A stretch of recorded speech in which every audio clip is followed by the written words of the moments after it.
CMD news. నా పేరు కామాక్షి. ముందుగా నేటి వార్తా విశేషాలు.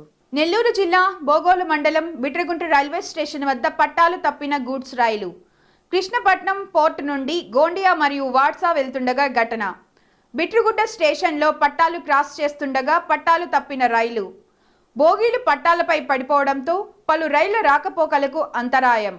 హుటాహుటిన సహాయక చర్యలు చేపట్టిన రైల్వే శాఖ.